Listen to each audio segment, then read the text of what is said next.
Content monetization বেটা থেকে আপনারা যারা এখানে বারবার ফর্ম সাবমিট করেন তাদের বিষয়ে মেটা থেকে কি তথ্য দিল, লাইভ সাইডের যে প্রুফ আছে সেটা আমি আপনাদেরকে দেখাবো আজকের এই ভিডিওতে। ফেসবুকের সাথে কথা বলে যেটা জানা গেছে সেটা আপনাদের সামনে তুলে ধরবো। তো আপনি যদি এই চ্যানেল নতুন এসে থাকেন ভিডিওতে লাইক দিবেন, চ্যানেল অবশ্যই সাবস্ক্রাইব করবেন। তো দেখুন এখানে কন্টেন্ট মনিটাইজেশন বেটার একটা ফর্ম নিয়ে কিন্তু আমি গত একটা ভিডিও তৈরি করছি। তো সেখানে আমি আপনাদেরকে বলছি এখানে আপনারা সাবমিট করাটা উচিত হবে কিনা বর্তমানে। তো এখন ফেসবুকের সাথে কথা বলে যেটা জানা গেছে, আমারই এক ভাই কথা বলছে, উনি কথা বলছে ফেসবুকের সাথে লাইভ চ্যাট করে জিজ্ঞেস করা হয়েছে যে কন্টেন্ট মনিটাইজেশন কী জন্য পাচ্ছি না, যে ফর্মটা ছিল সেটা আমি সাবমিট করছি। ইভেন মেটা থেকে এটা বলা হয়েছে যে আপনি ফর্মটা সাবমিট করেন। তো উনি বলছে যে আমি অলরেডি সাবমিট করছি এবং কি আমি প্রতি সপ্তাহে একবার করে কিন্তু আমি এটা সাবমিট করি। তখন ফেসবুক থেকে বা হচ্ছে যে মেটা থেকে কি রিপ্লাই দিল যে আপনি এখানে যে ফর্মটা আছে এটাকে আপনি প্রতি সপ্তাহে করার দরকার নেই, আপনি বারবার করার দরকার নেই, প্রতিদিনও করার দরকার নেই। অর্থাৎ আপনি একদিন যদি একবার এটা সাবমিট করেন তাহলে কিন্তু এটা আপনার ফেসবুকের যে অ্যালগোরিদম আছে বা যে টিম আছে তাদের কাছে কিন্তু এটার ফর্মটা কিন্তু চলে যাবে, আপনি যে সাবমিট করছেন অ্যাপ্লিকেশনটা কিন্তু তাদের কাছে চলে যাবে এবং কি সেখানে কিন্তু এটা কিন্তু থেকে যাবে। যখন আপনার এই আইডি বা আপনার প্রোফাইলটা বা হচ্ছে যে আপনার ফেসটা যখন চেক করার সময় হবে, যখন সিরিয়াল আসবে তখন কিন্তু আপনি কন্টেন্ট মনিটাইজেশন পাওয়ার জন্য যোগ্য কিনা তারা এটা চেক করবে ম্যানুয়ালি, ঠিক আছে। দেখার পর যখন দেখবে যে না আপনি কন্টেন্ট মনিটাইজেশন পাওয়ার যোগ্য, আপনার পারফরমেন্স ভালো, আপনার সব কিছু ঠিকঠাক আছে, আপনাকে কন্টেন্ট মনিটাইজেশন দেওয়া যায়, তখন আপনাকে কন্টেন্ট মনিটাইজেশন দিবে ফেসবুক। মেটা থেকে কিন্তু এটাই বলতেছে, এই স্ক্রিনশটগুলোতে হয়তো আপনারা ক্লিয়ারলি দেখতে পারতেছেন ফেসবুক থেকে কিন্তু এটাই বলা হচ্ছে।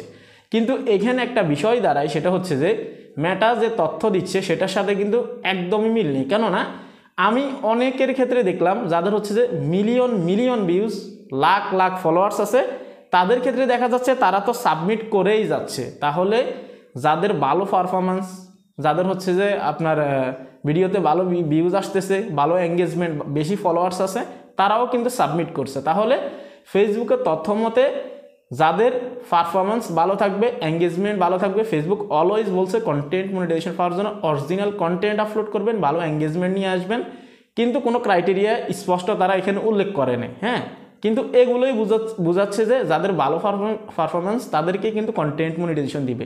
বাট মেটার তথ্য বা ফেসবুকের তথ্য আর বর্তমানে যে বিষয়গুলো হচ্ছে এগুলোর সাথে কোনো মিল নেই।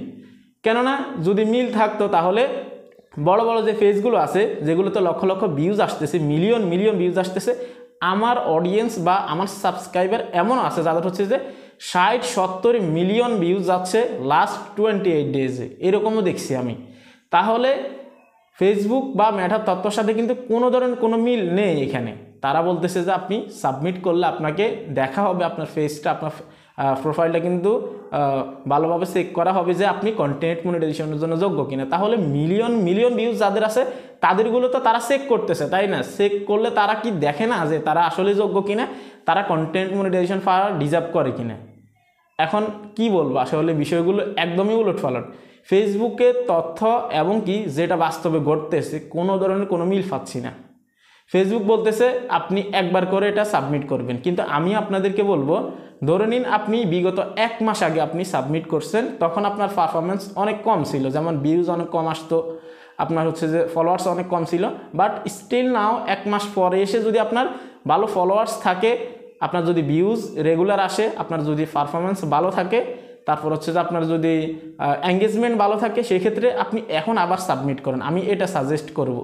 কেননা ফেসবুক যেটা বলছে সেটা হচ্ছে যে আপনি যখন সাবমিট করছেন তখনকার পারফরমেন্স কিন্তু চেক করা হবে, বা হচ্ছে যে আপনি যখন সাবমিট করবেন এটা কিন্তু তাদের কাছে অ্যাপ্লিকেশনটা কিন্তু চলে যাবে তখনকার, ঠিক আছে। সেজন্য আমি বলি যদি আপনি স্টিল নাও বারবার যদি আপনি এখানে অ্যাপ্লিকেশন করতে চান করতে পারেন, অসুবিধা নেই, কিন্তু এটা মেটা থেকে কিন্তু নিষেধ করছে আপনি একবার করলেই হবে। বাট যেহেতু স্টিল নাও আপনার আগের চেয়ে পারফরমেন্স অনেক বেশি বা ভিউজ স্টিল নাও অনেক বেশি আসতেছে, সেক্ষেত্রে আপনি সাবমিট করেন, সমস্যা নেই। কিন্তু এখানে একটা কথা থেকেই যায়, ফেসবুকও কিন্তু স্পষ্ট বলে যে এটা সাবমিট করলে আপনি কন্টেন্ট মনিটাইজেশন পেয়ে যাবেন, এটার গ্যারান্টি মেটা বা ফেসবুক কিন্তু দিবে না বা দিচ্ছে না, এমনটাই কিন্তু। তাহলে আমরা যারা এখানে মেটা থেকে বারবার আমরা এখানে সাবমিট করি, আমরা কি বুঝতে পারছি যে একবার যদি আমরা সাবমিট করি তাহলেই হবে। কিন্তু তাদের ক্ষেত্রে একটা সাজেশন থাকবে, যাদের আগের চেয়ে এখন বেশি ভিউজ আসছে, স্টিল নাও এই পরিস্থিতিতে একটা সাবমিট করে রাখবেন বা এখান থেকে আই এম ইন্টারেস্টেডে ক্লিক করে ফর্মটা ফিল আপ করে রাখবেন। ঠিক আছে, তো এই তথ্য ছিল আসলে ফেসবুক এটাই বলতেছে। এখন আপনাদের কি মনে হচ্ছে? আমার তো মনে হচ্ছে না, বাস্তবে যেটা ঘটতেছে মেটা থেকে যে তথ্য দিচ্ছে সেটার সাথে কোনো মিল আছে। এখন আপনাদের কি মনে হচ্ছে অভিজ্ঞরা? অবশ্যই ভিডিও কমেন্ট বক্সে কমেন্ট করবেন। এ ছিল ভিডিও, ভালো থাকবেন, আল্লাহ হাফেজ।